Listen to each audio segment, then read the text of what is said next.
வணக்கம்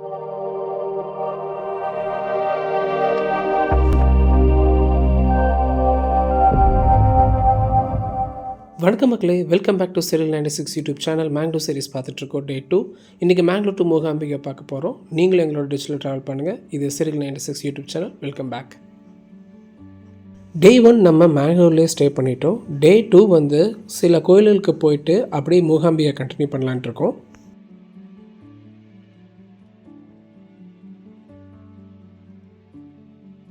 டே 2 நமக்கு 200+ kilometre travel பண்ண வேண்டியது இருக்கும்.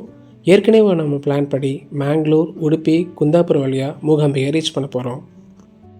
மூகாம்பிகா கோயிலுக்கு போகிற வழியில் நம்ம 2 முக்கிய கோயில்களுக்கு போக போகிறோம். அதில் முதல் கோயில் கற்றில் துர்கா பரமேஸ்வரி திருக்கோயில். இதனுடைய வரலாறுன்னு பார்த்தா, முன்னொரு காலத்தில் அருணாசுரன் என்னும் ஒரு அசுரன் இருந்தான். அவன் பிரம்மனை நோக்கி தவம் இருந்து ஒரு அரிய வரத்தை வாங்கினான். அந்த வரத்தின்படி அவனுக்கு தெய்வம் பிரம்மவாலேயே உபதேசிக்கப்பட்ட காயத்ரி மந்திரத்தை மனசாலேயோ அல்லது வாயினாலேயோ ஜெபித்தபடி இருக்கும் வர அவனுக்கு 2 கால் அல்லது 4 கால் உள்ள ஜீவனாலேயோ எந்த மனிதர்களாலேயோ விலங்குகளாலேயோ மரணம் வராதுன்னு ஒரு வரம் வாங்கினான். தேவலோகத்தில் இருந்த தேவர்களாத்தையும் அடித்து விரட்டி அங்கேயே ஒரு அரண்மனையும் அமைத்து கொண்டான். தேவர்களோட தேவரா வருண பகவானும் அங்கிருந்து துரத்தப்பட்டதுனால பூமியில் கடும் பஞ்சம் ஏற்பட்டுச்சு. இந்த கடும் பஞ்சத்தை பார்த்த ஜபாலி முனிவர் இந்திரனிடம் உதவி கேட்டார். தெய்வீக பசுவான காமதேனுவை தன்னோடு அனுப்புமாறு கேட்டுக்கிட்டாரு. தெய்வீக பசுவான காமதேனு வேறொரு லோகத்திற்கு வேறொரு யாகத்திற்கு சென்றிருந்தனால அவளுடைய மகளான நந்தினியிடம் உதவி கோரினார். பாவிகள் நிறைந்த பூலோகத்திற்கு தன்னால் வர முடியாதுன்னு நந்தினி அதை மறுத்துவிட்டது. மக்களின் துயரத்திற்கு உதவி செய்ய முன்வராத அவள் ஒரு நதியாக மாறி அந்த பூமியிலேயே சென்று பிறக்க வேண்டும் என்று சாபமிட்டார். முனிவர் சாபத்தால் கலக்கமடைந்த நந்தினி அவளுடைய சாப விமோசனத்தை கேட்டு தேவி பார்வதியிடம் தஞ்சம் புகுந்தது. நானே பிற்காலத்தில் அங்கு தோன்றி உனக்கு சாப விமோசனம் தருவேன் என்று தேவி நந்தினியிடம் கூறி அனுப்பினாள். அதனால் பூமியில் தண்ணீர் பஞ்சம் வெகுவாக குறைந்து விளைநிலங்கள் பயிர்கள் பெருமளவு வளர்ந்து உணவுப் பொருட்கள் பெருகி தண்ணீர் பஞ்சம் மற்றும் பட்டினியும் பசியும் அழிந்தன. அதனால் கோபமுற்ற அருணாசுரன் மறுபடியும் பூமிக்கு வந்து எல்லாத்தையும் அழிக்க துவங்கினான்.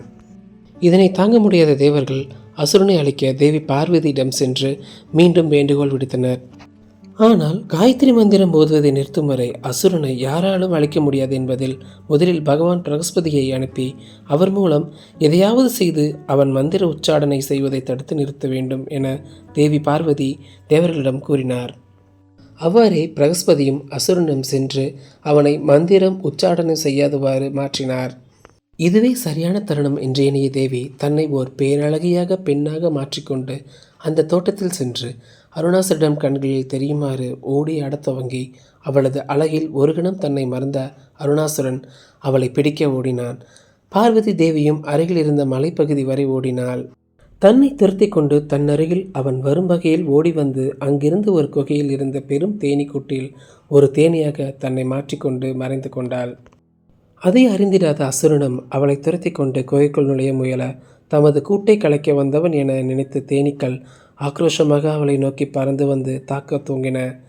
அவற்றின் இடையே தேனி வடிவில் இருந்த பார்வதி தேவியும் ஆவேசமாக அவளை கொட்டி தீர்த்தாள். அருணாசுரனும் அவளது விஷக்கடியால் மாண்டான்.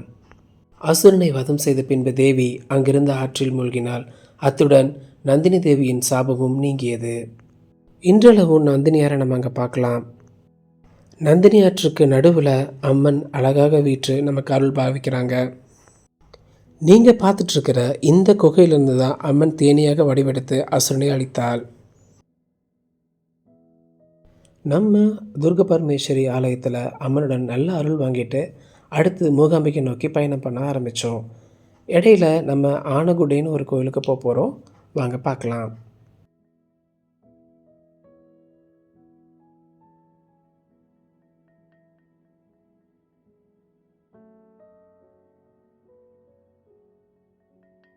ஆனகுட்டைங்கிறது உடுப்பி மாவட்டத்தில் இருக்கிற ஒரு விநாயகர் கோவில்.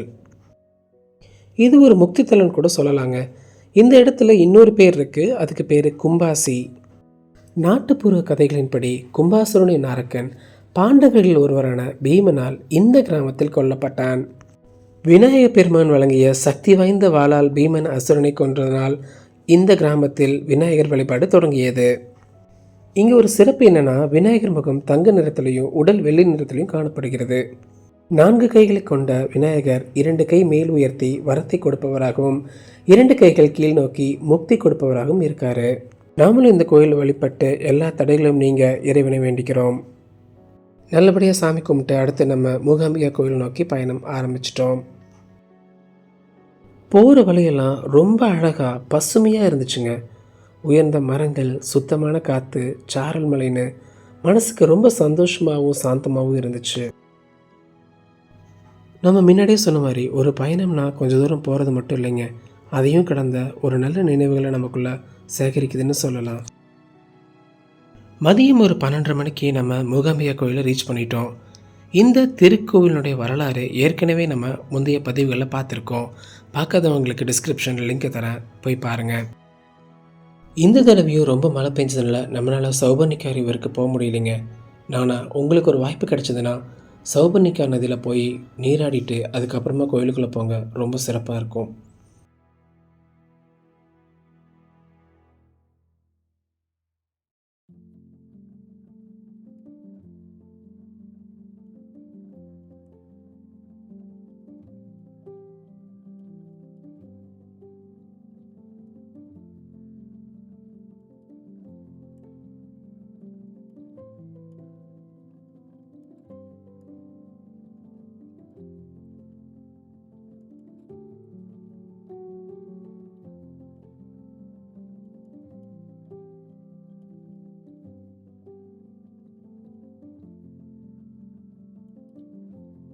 கோயிலில் ரொம்ப கூட்டம் அதிகமாக இருந்தனால நம்ம கார் பார்க்கிங் ஒரு 1 கிலோமீட்டர் தள்ளி தான் போட்டிருந்தோம்.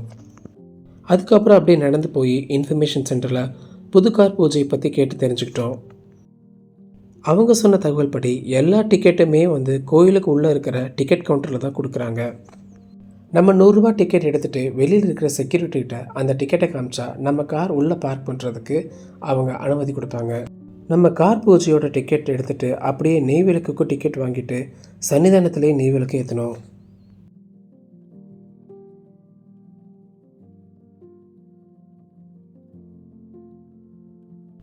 நாம் மூகாம்பிகை தாயை பார்க்குறதுக்கு முன்னாடியே நம்மளையெல்லாம் பார்க்குறக்கு அந்த அம்பிகையே கோவிலுக்கு வெளியே உள்ளே வர ஆரம்பிச்சிட்டாங்க. நீங்களும் கண்கிளிர பாருங்கள்.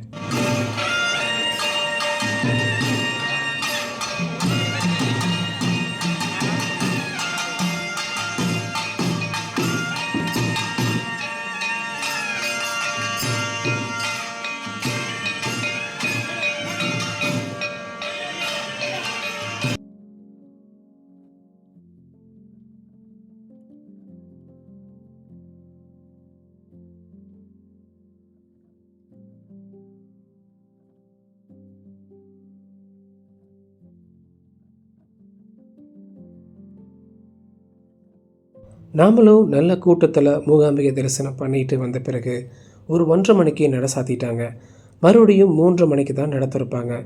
அதுக்குள்ளே நம்ம மதிய சாப்பாடு சாப்பிட்ணுன்னு அங்கே இருக்கிற கோயில் அன்னதானத்திலே நாங்கள் சாப்பிட்டுட்டோம்.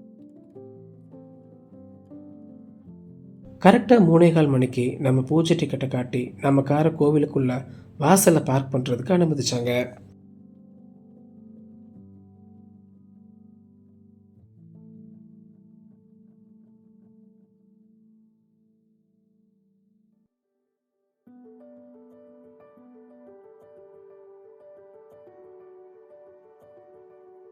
பட்டரும் கரெக்டாக தன்னோட பூஜையை ஸ்டார்ட் பண்ணி மூகாம்பிகை தாயை மனசில் நினச்சி நல்லா வேண்டிக்கங்கன்னு சொன்னார்.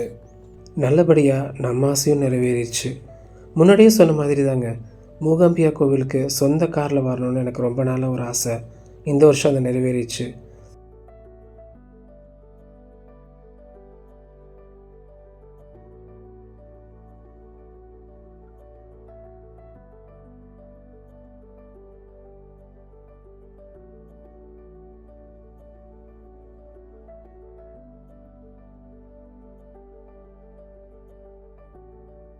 அங்கே பெஞ்ச மழை அந்த மண்ணுக்கு மட்டும் குளுமையாக இல்லைங்க, எனக்கும் மனசுக்கு குளுமையாக இருந்துச்சு.